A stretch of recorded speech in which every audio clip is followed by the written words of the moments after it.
Bonsoir à tous, chers amis patriotes militants.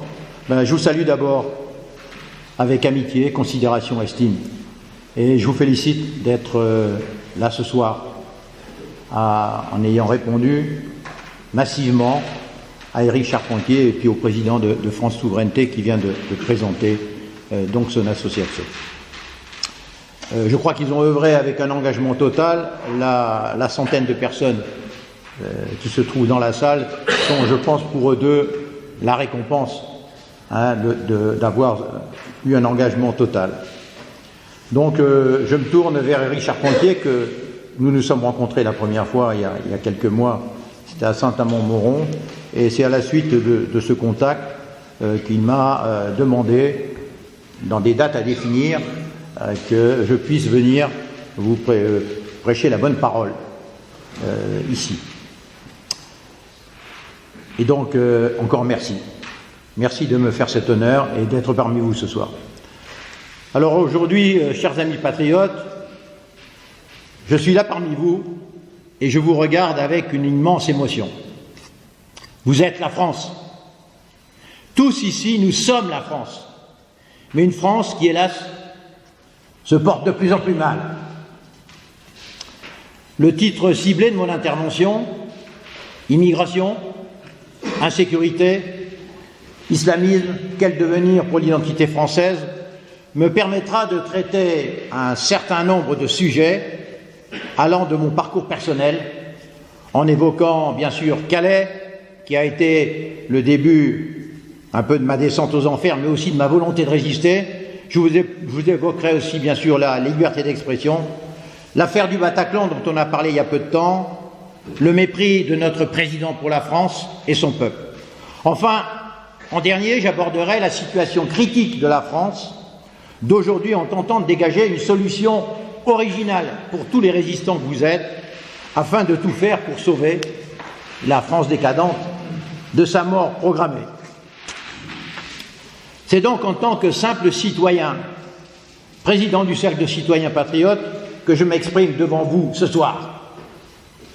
J'aime la France, notre patrie, la terre de nos ancêtres, celle pour la plupart d'entre nous, nous sommes nés.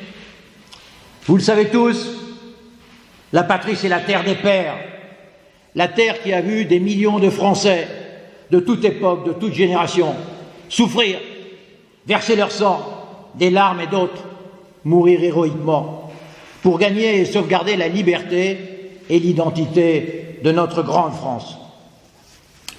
Aussi, ce patriotisme chevillé au corps doit nous conduire tous à ressentir amour et fierté pour la France et à tout faire pour la garder libre et souveraine. En ce qui me concerne, je suis un patriote apolitique et je n'appartiens à aucun parti. Mon seul parti est la France, cette France ancestrale et enracinée dans son identité que nous tous nous aimons tant. Celle qui va, vous le savez, de Clovis, 496 à nos jours, et qui a longtemps été le phare du monde et qui hélas ne l'est plus. Aujourd'hui d'abord, afin que vous compreniez mon combat, je souhaite modestement évoquer mon parcours et mettre en relief les points essentiels qui expliquent la route suivie et pourquoi je suis là ce soir. D'abord, après être né en décembre 1940 dans la France occupée, ayant subi la plus grande défaite de son histoire militaire, enfant, je n'ai connu mon père qu'à 4 ans et demi. Jusque-là, mon grand-père me servait de père. Prisonnier sur la ligne Maginot, 3 fois évadé, finissant dans le terrible camp de Ravarouska en Pologne comme déporté, puis servant ensuite en Indochine, au Maroc, en Algérie, mon père est resté pour moi un exemple vivant d'engagement et d'honneur pour son pays. Son modèle marquant m'a toujours servi de guide. Je l'ai admiré et suivi pour son abnégation, son courage, son parcours exemplaire, le don de cette personne à la France, cette France à laquelle nous sommes aujourd'hui encore tant attachés. À mes 12 ans, la guerre d'Indochine battait son plein. Les vaillants combattants du corps expéditionnaire français en Indochine m'apparurent alors comme l'exemple à suivre, tels des chevaliers modernes auréolés de lumière, dédaignant impérieusement la mort, me transmettant, m'insufflant en un éclair, par leur allure, leur force d'armes, ma vocation, défendre la France dans l'honneur et le courage. En effet, en 1953, quelques mois avant Dien Bien Phu, au camp militaire de Satori, près de Versailles, le hasard m'a fait rencontrer des légionnaires parachutistes avant leur nouveau départ pour l'Indochine. En tenue camouflée, beaux, bronzés, tatoués, magnifiquement décorés, ils m'avaient fasciné, séduit et émerveillé par leur force, leur mépris de la mort, la foi en leur étoile. Et ils ont brutalement fait irruption dans ma vie d'adolescent et naître ma vocation militaire et l'envie d'un jour leur ressembler. En les voyant, en les admirant, je ressentis un appel irrésistible. Je veux être comme eux. Mon destin a été scellé. Mon parcours a été très éclectique et passionnant. Après une préparation militaire para, après Saint-Cyr, j'ai servi essentiellement à la Légion étrangère et chez les parachutistes. J'ai tout donné à mes hommes tant je les admirais éperdument, et je peux dire qu'ils me l'ont rendu au centuple. Mes 5 dernières années, à la tête de la Légion étrangère, ont été le couronnement de ma carrière. Rien de grand ne se fait sans une parcelle d'amour, a été la maxime quotidienne de ma carrière militaire. Pendant 3 ans, de 1989 à 1992, désigné par l'armée, j'ai côtoyé au plus haut niveau la classe politique au cabinet du Premier ministre. Là, j'ai pris conscience des forces et faiblesses des hommes et des femmes politiques dont les moteurs sont avant tout le pouvoir, l'ambition, les avantages, les honneurs, les ors et les lambris de la République. Malgré des capacités indéniables, très peu servent, beaucoup se servent. J'ai compris alors que mon combat futur serait de lutter contre cette oligarchie politique qui trahissait le peuple et de tout faire ailleurs pour la neutraliser. Dès la fin de mon service actif en 2000, je me suis immergé dans la fonction d'élu communal d'opposition à Aubagne. Tâche difficile, mais passionnante, afin d'essayer de faire bouger les lignes. De 2004 à 2014, pendant 10 ans, j'ai été happé par le monde associatif militaire et assuré la présidence nationale de l'Union nationale des parachutistes, association à peu près 10 000 membres, et j'ai essayé de le faire avec enthousiasme et passion. Et là, pendant ces 10 années, j'ai rencontré là mes premières difficultés avec l'État et les politiques par mes prises de position écrites ou verbales fortes et mes engagements critiques et souvent décapants. En 2015, avec 3 anciens parachutistes, nous avons créé le Cercle de citoyens patriotes, association donc apolitique dont le but est de réunir tous les patriotes désireux de stopper le déclin de la France afin de lui redonner son identité, sa grandeur, son histoire, sa culture et ses vertus ancestrales. Et puis, vous le savez tous, il y a eu l'affaire de Calais, le 6 février 2016, sur laquelle je vais vous dire l'essentiel. Aujourd'hui, peut-on dire que la liberté d'expression existe-t-elle encore en France? Ma réponse est non. Pour avoir osé m'exprimer en public, ce 6 février 2016, en tant que lanceur d'alerte, dans une manifestation, certes interdite, je suis passé du statut de général de corps d'armée, ancien commandant de la Légion, à celui de délinquant en rébellion ayant enfreint le devoir de réserve. Cette liberté d'expression, pour moi, a été violée lorsque j'ai été arrêté avec brutalité, mis en garde à vue pendant 2 jours dans des conditions extrêmement dures, geôle sans fenêtre, lumière 24 heures sur 24, paillasse à même le sol, température de 5 degrés, dans la promiscuité, sans douche, sans possibilité de me raser, sans crayon et papier, pour pouvoir préparer ma comparution immédiate dans laquelle, cela avait été très clair, la prison ferme m'attendait. Avec 22 de tension artérielle, le matin du 3e jour, le médecin de permanence de la geôle où je me trouvais, alerté, a dû batailler ferme pour me faire évacuer vers l'hôpital de Calais et obtenir du procureur la fin de ma garde à vue.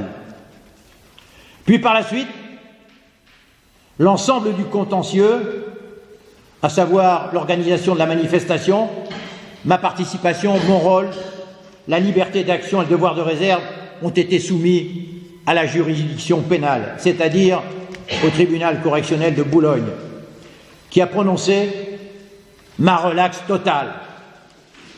On aurait pu alors penser que l'affaire était terminée, que non. L'ordre administratif veillait. Le ministre de la Défense avait décidé d'avoir ma peau, quel qu'en soit le prix.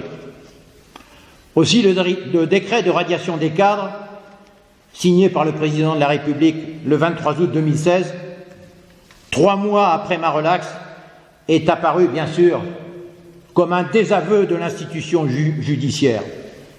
Pourquoi, en outre, ce décret n'a-t-il pas été publié au journal officiel? Naturellement, j'ai exercé auprès du Conseil d'État un recours contre ce décret pour que la plus haute juridiction administrative, vous savez qu'est le Conseil d'État, le censure comme étant disproportionné, excessif, mal motivé et en contradiction totale avec les attendus du jugement de Boulogne. En effet, j'avais été à Calais uniquement en tant que lanceur d'alerte visant à préserver l'intégrité du territoire prévu et garanti, vous le savez tous, par l'article 5 de la Constitution. Car l'état de droit n'était pas respecté à Calais et il était même violé quotidiennement. Si l'administration de la Défense a estimé que j'ai transgressé mon devoir de réserve en usant de ma liberté d'expression, cela veut dire une chose,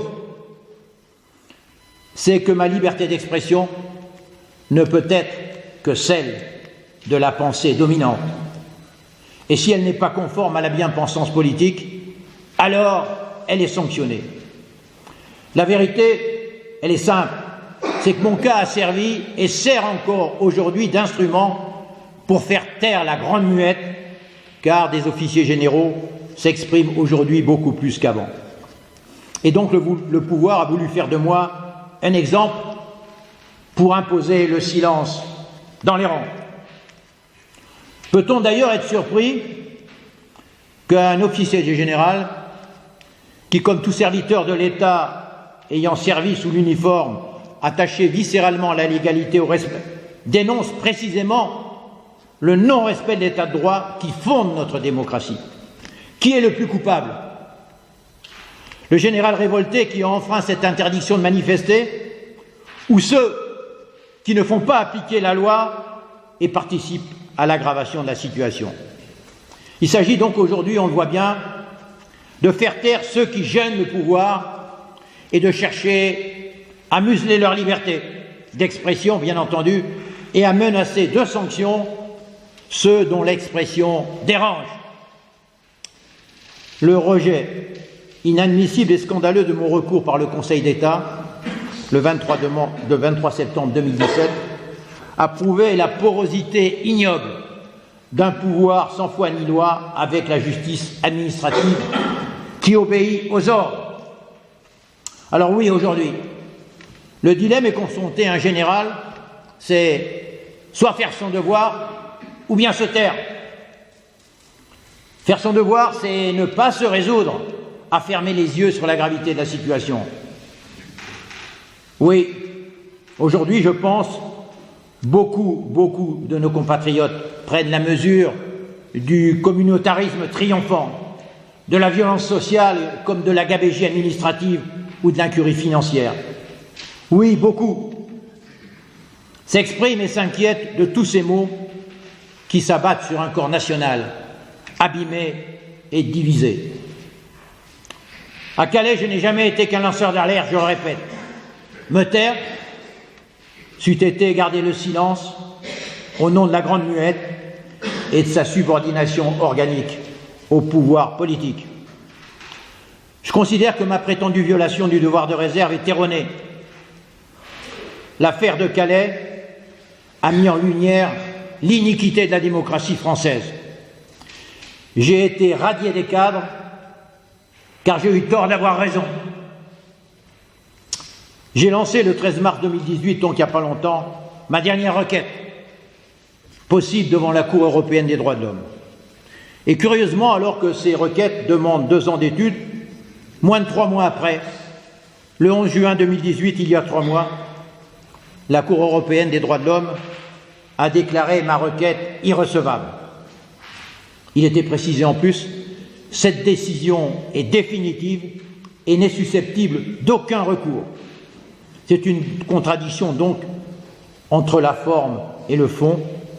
Celui qui a pris la décision est un juge italien qui parlait à peine le français et qui a tranché au nom de la CEDH. Et donc la France, bien entendu, vous vous en doutez tous, est intervenue pour obtenir ce pseudo-jugement. Aussi, comme certains journalistes ont osé l'écrire après Calais, vous avez devant vous un général de la graine de putschiste, banni par sa corporation et radié définitivement des cadres. Quelle est la situation de notre pays aujourd'hui? En début d'année, un ami me demandait « Comment vois-tu l'avenir de la France ?»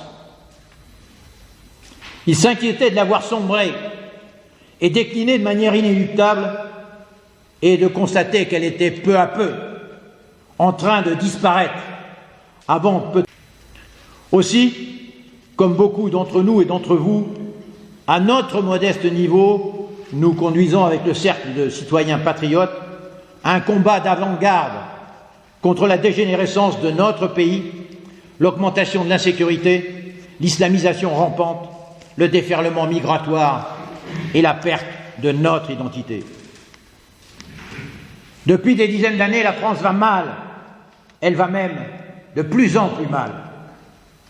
À force de tout accepter, de tout tolérer, de tout admettre au nom des sacro-saints droits de l'homme, de la laïcité, de la repentance, du vivre ensemble, la France a baissé sa garde. Elle a toléré sur son sol des zones de non-droit. Elle a laissé entrer une immigration incontrôlée, car incontrôlable avec l'espace de Schengen, qui est, vous le savez tous, une passoire. Elle a permis à ses dirigeants, malhonnêtes ou incompétents, de l'endoter à hauteur de près de 2300 milliards d'euros, de manière inacceptable. Bien qu'en faillite, l'État se comporte encore par clientélisme ou démagogie en État-providence envers les clandestins, les migrants, les Roms, les intermittents du spectacle, les assistés et autres parasites du système. Enfin, d'une part, les attentats terroristes de 2012, vous vous en souvenez, Mohamed Merah à Toulouse, ce de janvier 2015, Charlie Hebdo et Hypercacher, du 13 novembre 2015, Bataclan, j'y reviendrai tout à l'heure, et du 14 juillet 2016 à Nice, ainsi que, il n'y a pas très longtemps, il y a 1 an, l'assassinat odieux de Laure et Morane le 1er octobre 2017 à Marseille, ont fait en France près de 300 morts, 800 blessés, et d'autre part, qu'il faut constater aujourd'hui la partition scandaleuse et non constitutionnelle des territoires évoqués par l'ancien chef de l'État, et qui parachève l'idée que notre pays était en train de mourir et qu'il perdait son âme. La véritable raison du déclin de la France tient à la perte progressive et voulue de son identité. Cette identité nationale est-elle une régression historique et politique, un appel à la xénophobie, un concept dépassé ou toujours exaltant? Essayons d'en juger. Dans ce début du XXIe siècle, et depuis 30 à 40 ans, dans sa chair et sa conscience, la France se soumet, recule, accepte, plie et se couche. Ayant honte d'elle-même pour son passé colonialiste, mettant sans cesse en avant repentance, contrition, excuse, à force de dire oui pour ne pas être capable de dire non, elle se trouve affaiblie, humiliée, proche d'un gouffre identitaire et à moins d'un sursaut, s'approche dangereusement d'une période où elle pourrait jouer son avenir et sa survie. Ayant perdu sa fierté, sa grandeur, son rayonnement, ne sachant par lâcheté, tolérance et faiblesse que reculer, courber les chines et baisser la tête, la grande et belle France d'hier, à l'histoire riche et flamboyante, qui a longtemps été le phare du monde, s'offre en proie facile à tous ceux qui rêvent de l'affaiblir, la dominer, la bafouer et enfin la conquérir. Depuis déjà 30 à 40 ans, vous le savez tous, un événement majeur s'est produit. À côté de la nation française, une nation islamique a pu progressivement se constituer. La juxtaposition de ces deux nations aujourd'hui en France engendre un risque grave d'affrontement. Nous sommes aujourd'hui côte à côte, sous-entendu musulmans et non-musulmans, a dit Gérard Collomb lors de son départ, mais rien ne garantit que demain, nous ne serons pas face à face.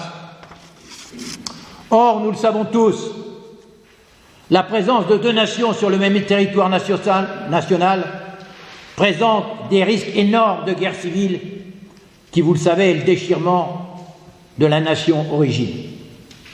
En France, la nation islamique a été fabriquée de toutes pièces. Elle est le résultat d'une politique.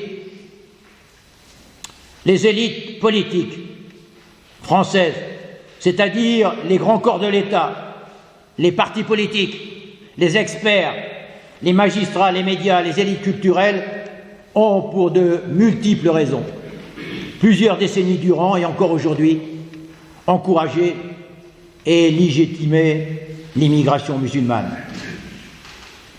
Cette préférence des élites pour l'islam a produit un fossé abyssal entre la France d'en haut et la France d'en bas. Il existe bel et bien une préférence des élites françaises pour l'islam. La marche instrumentalise les musulmans comme outil de conquête du pouvoir. Cette instrumentalisation de l'islam par la gauche a creusé la tombe de la laïcité. La laïcité, vous le savez tous, c'est l'espace de la citoyenneté. Et la citoyenneté, c'est l'espace du politique, parce qu'il est débarrassé de tous les sujets qui ne prêtent pas à la discussion, à la négociation. Si la laïcité a cantonné la religion au domicile et au lieu de culte, c'est précisément pour les sortir de l'espace politique. Or, aujourd'hui, en réintroduisant la religion, et surtout la religion musulmane, dans l'espace de la politique, la gauche, mais aussi la droite, ont disséminé les germes de la guerre civile. En effet, vous le savez tous, une république laïque ne doit reconnaître que des citoyens et non des communautés, et moins encore des communautés religieuses. Penser, comme le font nos élus de droite et de gauche, que la République doit des mosquées aux musulmans est une erreur et une trahison. Une erreur parce qu'elle conforte le communautarisme et le sécessionnisme musulman, donc aussi la partition. Une trahison parce que la République se doit aux Français, quelle que soit leur confession ou leur couleur de peau, et c'est la garantie de la liberté de pensée et d'expression. Toutefois, vous le savez, récemment, des événements récents dans lesquels les pouvoirs et l'islam ont reculé et où la réaction forte des Français a permis d'obtenir la victoire. Vous vous en souvenez, le 13 novembre 2015, une atroce tuerie s'est déroulée au Bataclan, salle de spectacle située au 50 boulevard Voltaire à Paris. Ce soir-là, la barbarie islamiste a frappé, fait couler le sang de tant d'innocents et coûté la vie à 90 spectateurs, assassinés dans des conditions épouvantables. Les 19 et 20 octobre prochains, moins de 3 ans plus tard donc, le chanteur de rap Medine Zawish devait se produire au Bataclan, ce qui était une présence choquante et inacceptable pour de très nombreux Français. En effet, comment tolérer la venue d'un vociférateur de paroles anti-françaises, cultuelles et claniques, dans un lieu où l'horreur absolue laisse à jamais son empreinte? Comment admettre un individu ayant chanté « Crucifions les laïcards » comme au Golgotha, ce qui est un véritable sacrilège pour les victimes et un immense déshonneur pour la France? Comment considérer que cette programmation n'était pas une insulte intolérable et odieuse à la mémoire des 130 victimes de la soirée du 13 novembre 2015 en plein Paris? Cet individu, ce sinistre individu, se proclamait le chantre de la lutte anti-extrême droite avec la complaisance du pouvoir en place. Ce 13 novembre 2015, et en particulier au Bataclan, les victimes, vous le savez, furent prises au piège d'une atrocité et d'une sauvagerie sans nom. D'autant plus, il faut le savoir aussi, que les forces d'intervention, ce soir-là, ont tardé à intervenir et fait preuve de dysfonctionnements anormaux, édifiants et condamnables. Oui, les crimes perpétrés à Paris, au Stade de France, ce 13 novembre, sont effectivement des crimes contre l'humanité. Aussi, l'État français, à mon sens, et beaucoup partagent cette idée, doit enfin prendre la mesure de cette réalité et classer ces crimes dans le devoir de mémoire de la nation. Pour ce faire, il faut mettre un terme au délit de guerre et nommer l'adversaire, qui n'est pas le terrorisme, mais qui est l'islam conquérant et radical. Comment pouvait-on tolérer la venue d'un artiste sous le couvert fallacieux d'une liberté d'expression à deux vitesses, réservée désormais aux propagateurs de haine islamisée tel Medine Zawish? Ce rappeur, vous le savez, dans toutes les fois qu'il chante en France, il n'hésite pas à traiter racialement et haineusement les Blancs, tandis qu'on opprime la liberté d'expression de tous les Français qui veulent faire respecter nos principes fondateurs et ancestraux. Aujourd'hui, le Bataclan est devenu un Golgotha, un Oradour-sur-Glane du XXIe siècle. Nous ne pouvons pas nous contenter d'une plaque boulevard Voltaire devant le Bataclan. Le Bataclan doit devenir un lieu sacré de mémoire et de recueillement. Face à la mémoire des victimes, le maintien de spectacles ne peut subsister. Aujourd'hui, le silence s'impose, ainsi que le respect des morts. Nous exigeons donc un mémorial du 13 novembre 2015 au Bataclan à l'extérieur, en hommage à toutes les victimes de cette journée effroyable. Nous en voulons aussi un à Nice, et aussi des monuments aux morts partout où des Français ont été arrachés effroyablement à la vie, victimes civiles d'une guerre implacable. Nos morts, en effet, ne peuvent finir à la rubrique des faits divers. Les lieux où ils ont été fauchés ont une mémoire. Elle doit être marquée. Le Bataclan, aujourd'hui, résonne encore des cris de souffrance et de terreur du peuple français.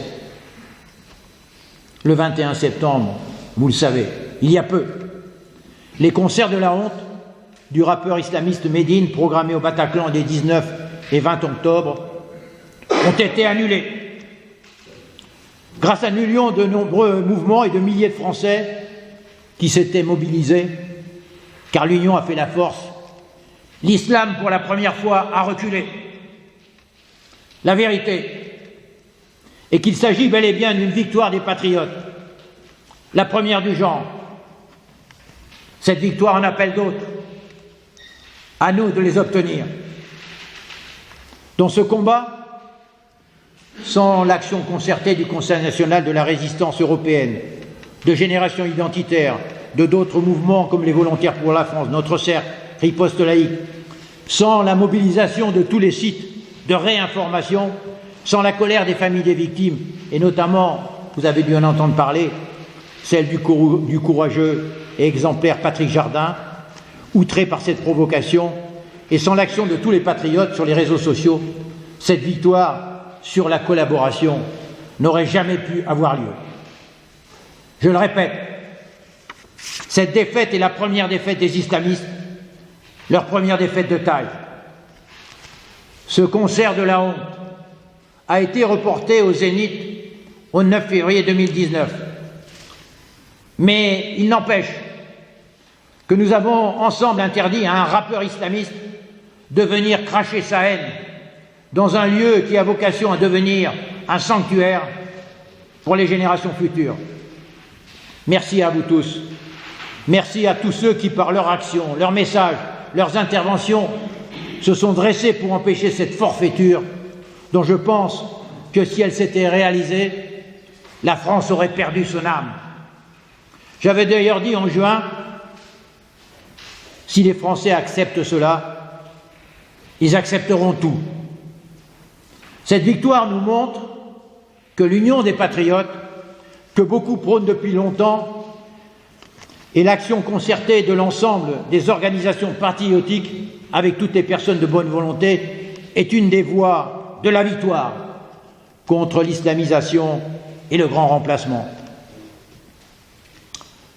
Récemment, nous avons vécu aussi le scandale de l'affaire Audin, qui montre la volonté de l'État et de notre président de porter atteinte à notre identité et notre histoire.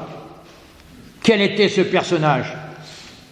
Vous le savez, Maurice Audin était professeur de mathématiques à la faculté d'Alger, communiste militant de l'indépendance, mais surtout porteur de valises notoires, collaborant quotidiennement avec l'ennemi d'alors, le FLN, traître à la France et donc directement responsable de la mort de civils et militaires français en 1956 et 1957 par son action de soutien auprès de l'ennemi.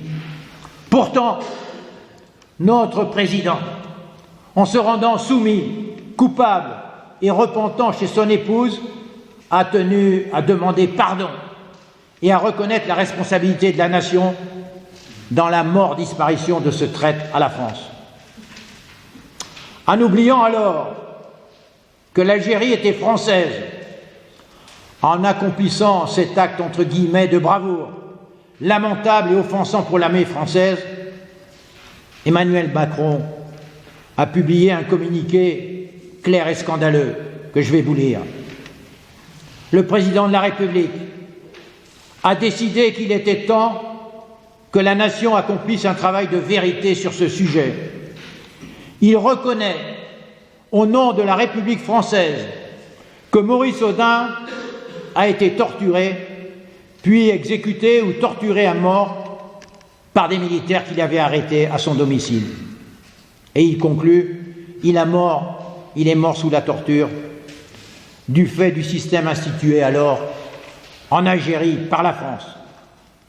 Ces termes du président sont véritablement une insulte faite à l'armée française qui a perdu durant 8 ans en Algérie 25 500 militaires tués et 1 million de disparus. Aussi, je dis à notre président, croyez-vous que ces propos diffamatoires sur notre armée, alors en temps de guerre, soient raisonnables de la part du président de la République, chef des armées? Monsieur le Président, ne vous permettez pas de juger des actes et des décisions prises en temps de guerre il y a plus de 60 ans, alors que vous êtes aujourd'hui, en temps de paix, confortablement installé dans votre bureau de l'Élysée. Pensez-vous, Monsieur le Président, chef des armées, que ces militaires qui ont rempli la mission que leur confiaient les politiques soient des criminels et des tortionnaires? Aussi, que vous demandiez pardon pour la mort d'un traître à sa patrie laisse en revanche furieux et indigneux. Vous le savez, aucun de vos prédécesseurs à l'Élysée n'avait osé, à juste titre, se risquer à reconnaître la responsabilité de l'État français dans la mort de Maurice Audin, qui a été donc disparu après son arrestation pendant la bataille d'Alger. Alors donc que cette affaire, depuis 61 ans, dormait et était judicieusement oubliée, vous l'avez exhumée afin de satisfaire un électorat volatile et tenter de récupérer les voix des Français musulmans. Par là même, vous avez ravivé des plaies qui étaient pratiquement fermées. Déjà, vous le savez tous, le 15 février 2017, lors de la campagne présidentielle, vous aviez osé prononcer à Alger cette phrase scandaleuse: la colonisation fait partie de l'histoire française. C'est un crime contre l'humanité. C'est une vraie barbarie. Cette injure publique alors portée à la France durant ce déplacement clientéliste de boutiquier électoral à Alger n'avait pas fait de vous un ami du peuple français que vous aviez traîné dans la boue et traité plus bas que terre. Aujourd'hui, l'affaire Audin et vos propos outranciers sur l'armée française sont purement et simplement inacceptables.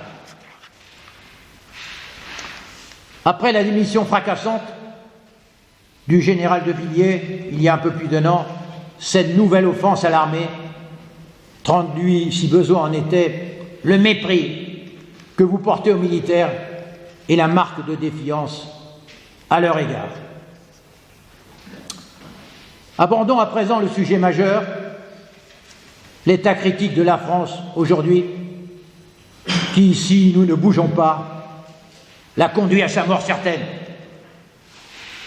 Face à cela, le peuple français, à l'analogue de la Grande Muette, est annihilé, anesthésié, soumis et désarmé.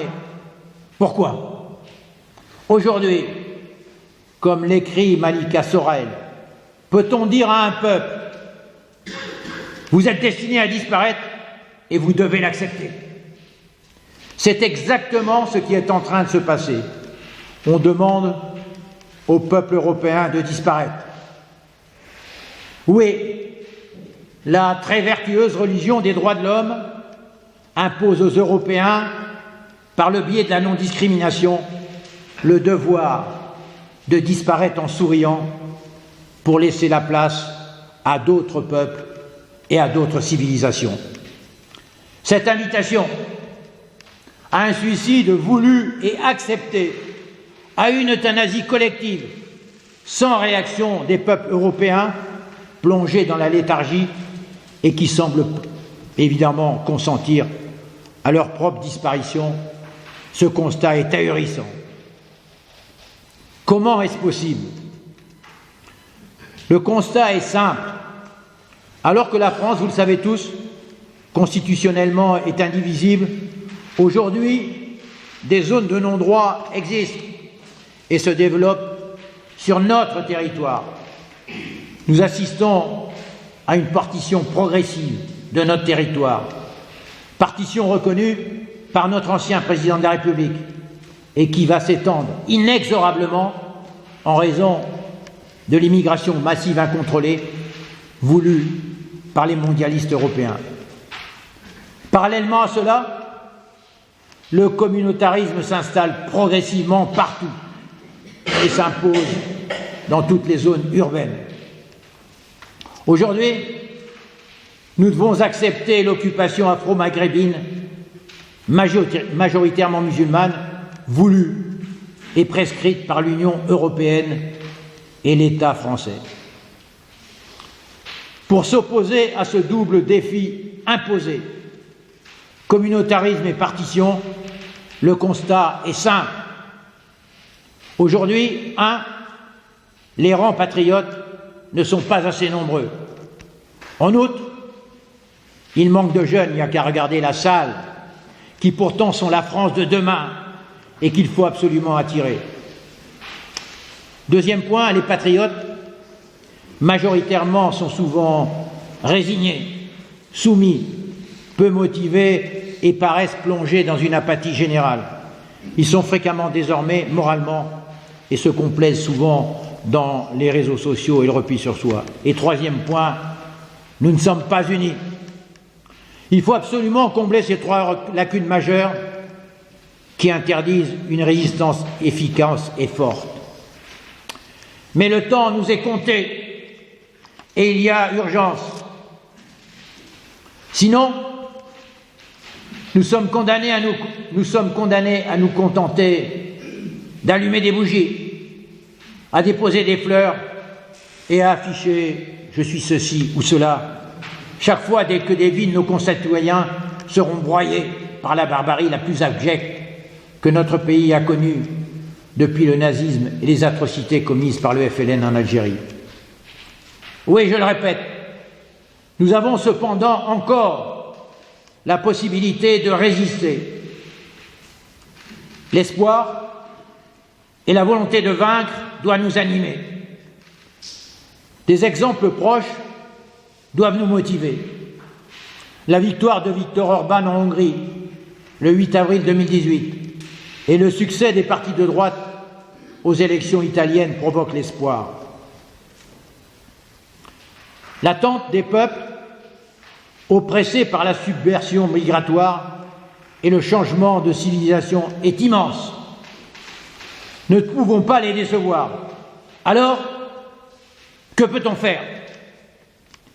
Une idée se fait jour et progresse. Je la nommerai le communautarisme des Européens de France.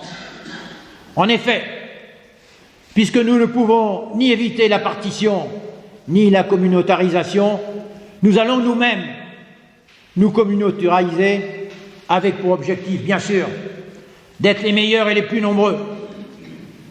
Dans ce projet communautaire, il ne faudra pas, bien sûr, rejeter les politiques. Nous aurons forcément à l'avenir des représentants politiques. Ils mèneront, certes, à leur manière et sur leur terrain, le combat.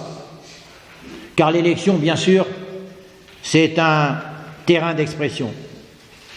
Le régime politique actuel, vous le voyez déjà depuis 2 ans, est en train de muter progressivement. Nous devons en prendre la mesure et être les premiers prêts aux mutations qui arrivent. Nous devons être donc l'aiguillon. Nous devons donner la direction. Et cette direction, c'est la construction d'un sentiment communautaire.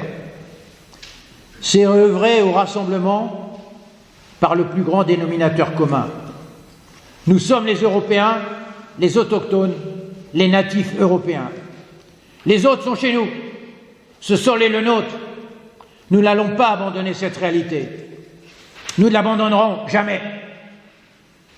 Malgré les lois liberticides pour les Français européens, si nous ne pouvons pas tout dire, nous agirons.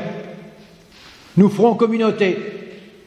Les politiques veulent une compétition, nous allons y consacrer toute notre âme, toute notre intelligence, celle qui a irrigué le monde, la seule qui ait embrassé ce monde entièrement.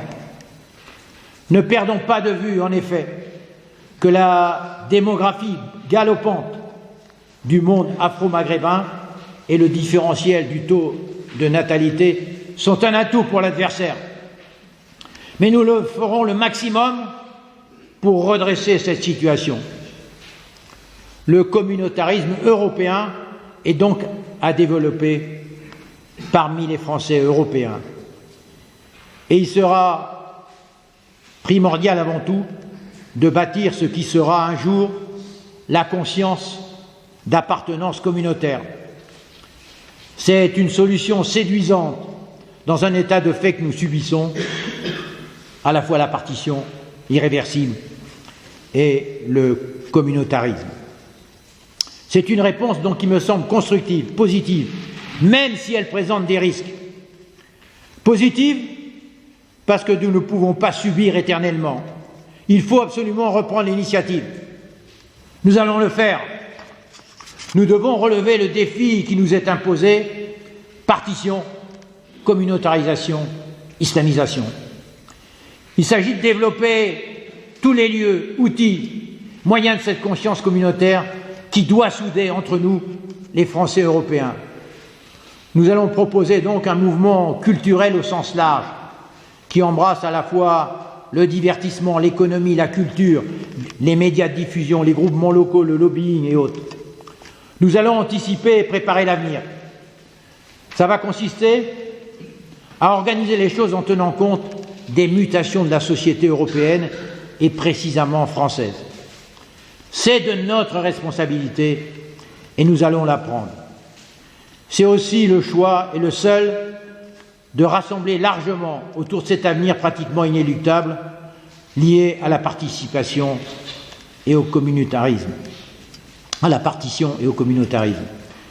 Il va falloir donc développer une puissance communautaire incomparable dans un contexte de compétition des communautés, et ce choix est un choix stratégique. En imaginant le pire, en cas de catastrophe, vous le voyez, comme le spectre affreux d'une guerre civile, cette puissance communautaire, si nous la réalisons, serait d'une aide incomparable. Aujourd'hui, l'ensemble des Français européens ne sont pas préparés à cet horizon communautaire. Mais nous allons y travailler, parce que c'est vital et que cela correspond malheureusement aux prédictions les plus sérieuses, la partition de notre pays et la communautarisation. Or, notre peuple ne doit pas disparaître et doit se donner la possibilité de regagner le terrain perdu d'un point de vue culturel, religieux, démographique, géographique, territoire, au niveau légal, symbolique et politique. Et si nous y parvenons, ce sera alors la refondation de la nation réelle. Et il faudra incarner cette renaissance, bien sûr, trouver des leaders avec l'acte de relais d'opinion, de médias d'Internet, de structures, de personnes qui porteront ce nouveau concept. Il faudra, et vous en faites partie bien sûr, en appeler à la conscience des Français européens, à leur histoire, à ce qui les rassemble, à ce qui fait leur spécificité. Alors n'oublions pas, comme je vous l'ai dit tout à l'heure, nous sommes la France, le peuple est la France. Pensons à notre hymne national, à notre drapeau tricolore, en refusant de toutes nos forces que des criminels de guerre islamistes qui devraient être fusillés ne remettent le pied, car c'est encore en voie de négociation sur notre sol avec une nationalité dont ils ont trahi, manipulé et bafoué les principes fondateurs. Défendons nos vies, défendons nos principes, défendons la France. Sonnons la mobilisation et en avant. Aussi, le devoir aujourd'hui est de suivre la voie de nos pères en nous réclamant de l'article 35 de la Déclaration des droits de l'homme de 1793. Vous le connaissez tous, mais il est bon de le rappeler car il est fort et percutant. Quand le gouvernement viole les droits du peuple, l'insurrection est pour le peuple et pour chaque portion du peuple le plus sacré des droits et le plus indispensable des devoirs. Ce qui est extrêmement fort. Un maréchal dont je tairai le nom a dit « La vie n'est pas neutre, elle consiste à prendre parti. S'engager, c'est donc opter et c'est risquer. S'engager, c'est dire oui ou c'est dire non. C'est choisir son camp. C'est jouer sa chance pour la perdre ou la gagner. Notre devoir aujourd'hui est le combat des patriotes, le combat pour défendre notre pays. Le prochain sera sans nul doute celui de la communautarisation des Français européens. Vous le savez tous, on ne défend pas son pays qu'en temps de guerre, on le défend aussi en temps de paix ou de crise ou de défi, avec un engagement total, un travail acharné et une motivation sans faille. Pendant des siècles, la transmission des valeurs de père en fils a contribué à cet héroïsme familial pour contribuer à la survie de la famille. Aujourd'hui, par manque de courage politique, par soumission et renoncement du pouvoir, la délinquance et le terrorisme prospèrent partout. L'ouverture des frontières à des populations qui refusent de s'intégrer et l'idéologie tiers-mondiste détruisent peu à peu notre nation millénaire et la civilisation européenne. Aussi, nous, les Français européens, devons être d'abord des lanceurs d'alerte afin de dénoncer toutes les anomalies, les abus et les dérives de notre société actuelle et de nos dirigeants. Ensuite, nous devons constituer un groupe puissant de pression, réactif aux événements et susceptible de marcher contre donc cette démocratie bafouée, afin que le peuple souverain retrouve toute sa place et conserve ses droits inaliénables et imprescriptibles. N'oublions pas, la souveraineté appartient au peuple, elle est une et indivisible. Alors, pour reprendre la formule du vainqueur de Verdun, nous les patriotes, nous disons à tous les politiques, non, avec la partition et le communautarisme, vous ne passerez pas. La France ne mourra pas, elle vivra. Pour éviter la perte de notre identité et la mort de notre pays, nous tous, Français patriotes et Européens, attachés à la France, notre pays, notre patrie, notre terre, nos racines, cette France que nous aimons, levons-nous ensemble, comme l'ont fait nos aînés. Formons la grande chaîne de l'unité nationale et civique pour sauver la France. Serrons les rangs et unissons-nous pour ne pas subir. Car c'est du peuple, c'est de nous seulement que viendra le salut. Oui, la France nous attend pour continuer à vivre. Non, je ne le crois pas. Unissons-nous pour constituer le ferment, le ciment, la clé de voûte d'une France qui a longtemps été, je vous l'ai déjà dit, le phare du monde et qui doit le redevenir. Nous aimons la France, alors aidons-la, sauvons-la. Comme la grande armée des grognards de l'Empire, celle des Français malheureux qui sont aujourd'hui nombreux suivra. Oui, comme la vieille garde de l'empereur qui était engagée comme ultime réserve, le carré des vrais patriotes se resserre, mais les grognards subsistent. Ils vont croître, c'est sûr, et se mobiliser. Alors unissons-nous pour sauver la France. Nous devons absolument réussir la survie de notre beau pays et lui redonner sa fierté et son honneur. La patrie en danger nous attend. Retenez bien ça. Ayons toujours à l'esprit cette magnifique maxime d'Aristote, toujours d'actualité et qui n'a pas pris une ride. Tolérance et apathie sont les dernières vertus d'une société mourante. Tolérance et apathie sont les dernières vertus d'une société mourante. Il m'appartient de conclure en évoquant Georges Clémenceau, le père La Victoire. Il reste dans l'histoire le tigre, tombeur de ministère pourfendeur du régime.